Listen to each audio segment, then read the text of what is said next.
Top 6 film za ku je kalla a wannan satin. Na farko shine Danniya.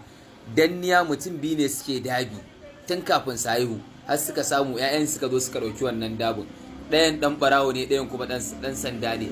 Sai kasance me ɗan sandan nan yana son ɗan gidan wannan barawon. Kai fim ɗin ya masifar yau, ku je kalla. Love story ne, sannan kuma ana faɗa sosai, ana gumurzu. Sai kuma mashekiya ma ya masifar kyau. Mashekiya ƙanwata ake kidnapping.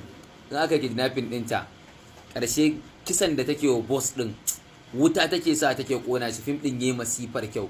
Wuta take sa shi take ƙona shi, take cewa ko a lahira na haɗu da kai haka zan ma. Fim ɗin yayi kyau, ku je ku kalle sa. Sai bakaki ma yayi masifar kyau.